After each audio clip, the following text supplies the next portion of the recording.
আমরা এখন কোথায় যাচ্ছি? হ্যাঁ, আজকে হলো ঋষুদের বার্থডে। আমরা যাচ্ছি কেক কাটতে, তো সেখানে গিয়ে তোমাদের সাথে দেখা হবে। Bye bye. বাই বলে দাও। বাই। আমরা অ্যাকচুয়ালি ঋষুকে কিন্তু কোনো রকম বার্থডে উইশ করিনি, বিকজ ওকে সারপ্রাইজ দেবো বলে। আমরা বলেছি আমরা যাব না, আর ইভেন তো আমি ফোনই ধরিনি, শুধু বুবাই হ্যাপি বার্থডে বলেছে আর ওর রিয়াকশন দেখার জন্য। আর এখানে আমরা পৌঁছে গিয়েছি ওদের বাড়িতে, গিয়ে দেখলাম অনেকজনই সেখানে উপস্থিত আছে আগে থেকেই, আমাদের যাওয়ার আগে থেকেই। আর সেখানে অলরেডি, আর এই হলো যার বার্থডে আজকে, বার্থডে বয় ঋষু বা রিতম, যাই বলো না, কারণ আমরা ঋষু ডাকি তাই ঋষু বলেই সম্বোধন করলাম। আর এখানে কিন্তু পুরোপুরি প্ল্যান, আগে প্রি প্ল্যান ছিল, রাজুদা তার ছেলের জন্য সবকিছু এখানে প্রি প্ল্যান করে রেখেছে, দেখতেই পাচ্ছ। দুটো বাচ্চা ছিল, তাই দুটো বাচ্চার জন্য থেকে টুপি থেকে শুরু করে তাদের চশমা থেকে শুরু করে সবই এখানে প্রিপেয়ার ছিল। আর সেদিনকে আমার মেয়ে একটা ঘটনা ঘটে দিয়েছে, ক্যান্ডেল ব্লো করার জন্য, দেখতেই পাচ্ছ নিজের বার্থডে হিসাব মতো নিজেই ক্যান্ডেল ব্লো করছে, যার বার্থডে সে ক্যান্ডেল ব্লো না করে। এটা হয়তো সব বাচ্চার জন্যই হয়, যে সামনে বসে থাকাতে ওই হয় না একটা আবেগে ভেসে যাওয়া, ওরকম ব্যাপার আর কি। যাই হোক, দুটো কেক কাটার পর এবারে পালা সবাইকে খাওয়া দাওয়ার, আর তারপরে আমরাও বাড়ি ফিরে চলে এসেছিলাম।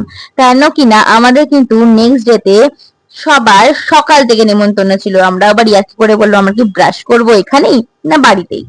যাই হোক, চলো এখনকার মতো গুড নাইট, আবার পরের দিন সকালে তোমাদের সাথে দেখা হচ্ছে।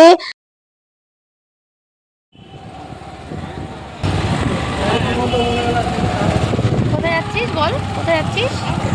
কোথায় যাচ্ছিস? কি করতে? আবার কেক কাটবি? কতবার কেক কাটতে হয়? তোর জন্মদিনের নিমন্ত্রণ সকাল থেকে আমাদের, তাই তো? সবাই মিলে চললাম, তাই তো?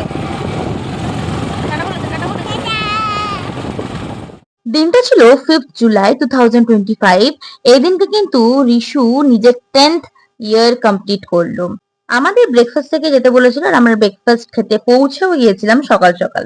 সেখানে গিয়ে দেখলাম ওদের ব্রেকফাস্ট ডান হয়ে গেছে, আর এখানে প্রিপারেশন চলছে দুপুর আর রাতের। মেনলি দুপুরেরই চলছিল, কারণ দুপুরের খাওয়া দাওয়াটা করার পর রাত্রে তো দুপুরে কি কি মেনু আছে সবই শেয়ার করবো। প্রথমে চলো শেয়ার করি ব্রেকফাস্টে কি ছিল। দেখো, আমাদের বাঙালিদের যত যাই অনুষ্ঠান হোক না কেন, সকাল সকাল সাদা আলুর তরকারি, আলু বেত, ফুলকো ফুলকো সাদা সাদা লুচি, এটা তো থাকবে, এটা মাস্ট। এটা ছাড়া কখনোই কোনো অনুষ্ঠান বাড়ি পূরণ হয় না। এইসব আর টেস্ট, সত্যি বলতে খাবার কিন্তু খুবই টেস্টি ছিল। এইসব খেয়ে বাড়িতে এসে আবার রেডি হয়ে আবার দুপুরবেলা আমরা পৌঁছে গেলাম। আর এটা ছিল আমার মেয়ে সেদিনকার জন্য সেকেন্ড ড্রেস। হ্যাঁ, আমার মেয়ে একটু ঠান্ডা লেগেছে, আর সেদিনকে ওর শরীরটা একটু খারাপই ছিল। তবুও বলে না, সেই অনুষ্ঠান বাড়ি হলে ওর একটুখানি এনার্জি হয়ে যায় বাচ্চাদের, তো শরীর খারাপের মধ্যেও কিন্তু ও নিজের আনন্দ করতে এক ফোঁটাও ছাড়েনি। তাই আবার দুপুরবেলা সবাই মিলে পৌঁছে গেলাম ঋষুদের বাড়ি আমাদের দুপুরের লাঞ্চের জন্য। সবার আগে আমাদের পুটুরানি ঋষু দাদাকে ওর গিফট হ্যান্ডওভার করে দিয়েছে। এইবার চলো আমাদের লাঞ্চের পালা। প্রথমেই বলি যে ঋষুর জন্য লাঞ্চ এখানে সাজিয়ে দেওয়া হয়েছিল ওর একটু শখের, ও একটু খেতে ভালোবাসে। আর ওর কিন্তু ডিমান্ড ছিল যে আমার বার্থডে দিন আমাকে সুন্দর করে প্লেট সাজিয়ে দিতে হবে। সেই মতো ওর প্লেট সাজিয়ে দেওয়া হয়েছে। এখানে কিছু কিছু জিনিস তখনও বাকি ছিল। আর এখানে আমার মেয়ে তার একটা দিদিকে পেয়ে তার তো আনন্দে সে আত্মহারা, দেখতেই পাচ্ছ। আর তার আনন্দের সীমা নেই। খাবার প্লেট তো সাজানো হয়ে গেছে, এবার হলো আশীর্বাদের পালা। আশীর্বাদ করে পায়েস খাওয়ানো, এটাই কিন্তু আমাদের বাঙালি রিচুয়ালের একটা বড় অংশ। আর ওর এই আশীর্বাদ এই সব দেখে সত্যি কথা বলতে না, নিজের ছোটবেলাকার কথা মনে পড়ে যাচ্ছে। কি তোমাদেরও কি ছোটবেলার কথা মনে পড়ছে? যদি মনে পড়ে কমেন্টে কিন্তু অবশ্যই জানিও এই কথাটা।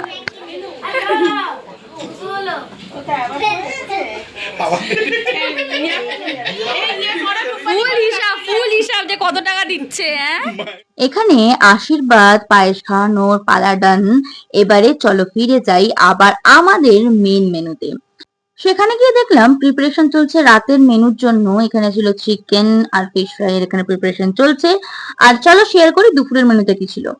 ছিল লোটে ফ্রাই, এখানে ফ্রাই হচ্ছে, ঝুরি আলু ভাজা, মাছের মাথা দিয়ে ডাল, পাবদা মাছের ঝাল সর্ষে পোস্ত দিয়ে, আর ছিল কাতলা মাছের কালিয়া, সাথে চাটনি পাঁপড়। এই দিনকেই আমার জীবনের আরো একটা বড়সড় উইশ পূর্ণ হয়েছিল, সেটা কি পরে জানাচ্ছি।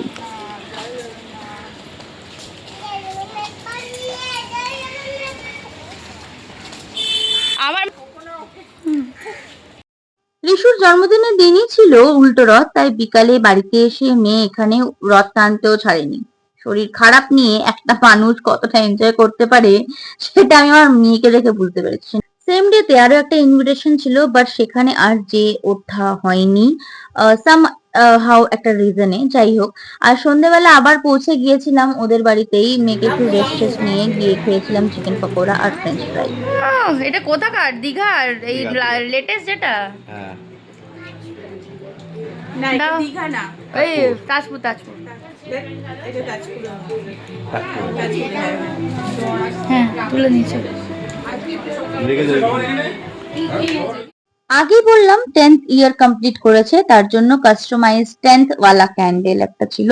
আর এখানে ছিল ওর ফেভারিট হলো ক্রিকেট, তার জন্য ক্রিকেটের থিম ওয়ালা একটা কেক, যেটা ফ্রম মিয়ামোর। এটা কোনো স্পন্সার্ড ভিডিও না, আমাদের কিন্তু বেশিরভাগ কেকই মিয়ামোর থেকেই আসে। আর মিয়ামোরের কেক নো ডাউট আমার মনে হয় খুবই ভালো। আর এই হলো কেক কাটিং। কেক কাটিং এ আমার মেয়ে সব থেকে যেতে ওস্তাদ, দেখতেই পাচ্ছ। হুমড়ি খেয়ে পড়ে গেলে চলবে, কিন্তু কেক কাটা ছাড়া গেলে যাবে না বল। আর এই বেলুনের মধ্যে ছোট ছোট লজেন্স ভরা ছিল, যেটা বাচ্চাদের এখানে ফুটানো মাত্রই তারা মানে গ্র্যাব করতে ব্যস্ত ছিল। এটা কিন্তু একটা আলাদাই আনন্দ, চাই বলো না কেন।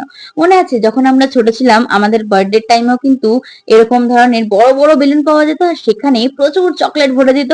আর সেই চকলেট গুলো আমরা কোরানোর জন্য কি না করতাম। আর একটু কেক খেয়ে নিলাম এখানে। ঠিক আছে। কেকটা বেশ দেখ তো ভালো রিটার্ন টেস্ট গিফটে ছিল। কি দিয়েছে দেখ তো। এক বলতো এটা হুম। আমিও দেখিনি। দেখি তো রিটার্ন গিফটে রিশু দাদা কি দিয়েছে বনুকে। এও বুঝতে পারে না, দাঁড়া। মা মুখে হাত দাও, আবার হাসবে। আচ্ছা দেখি তো কি পেয়েছে পুটুরানি, কি পেয়েছে। খোলো নিজে একা একা খোলো। ওটা খোল। ও একটু হেল্প করে দাও, রিশু দাদা হেল্প করে দাও। কি কি রিটার্ন গিফট পেয়েছে দেখি, আমরা দেখি। বন্টি চলে গেছে। ও মা এটা কি পেয়েছে, এটা কি? হ্যাঁ হ্যাঁ একটু দেখা ভিডিওতে দেখা, বল একটু দেখো বন্ধুরা, একটু দেখা এরকম ভাবে। এটা দেখিয়ে দে। আরে ভিডিওতে দেখাবি তো। আচ্ছা দেখাচ্ছিস, ঠিক আছে ওয়েট করছি, আমি ওয়েট করছি। খুলতে পারছি না। এমনি ওপর থেকে দেখা না, দেখা যাচ্ছে তো সবটাই শোনা। হ্যাঁ এমনি করে দেখা, একটু ভিডিওতে দেখা ভালো করে। বল দেখো বন্ধুরা, একটু বল। দূর রাতের দিকে মেয়ে হঠাৎ অসুস্থ হওয়ার কারণে বাড়ি ফিরে আসতে হয়েছিল, তাই কোনো ক্লিপিংস নেই। রাতে ছিল ফিশ ফ্রাই, চিকেন কষা আর পোলাও। খাইতে ভালোই হয়েছিল, বাট আনফরচুনেটলি। এখনকার মতো ব্লগটা এখানে শেষ করছি, আবার নেক্সট ব্লগে দেখা হচ্ছে। টাটা।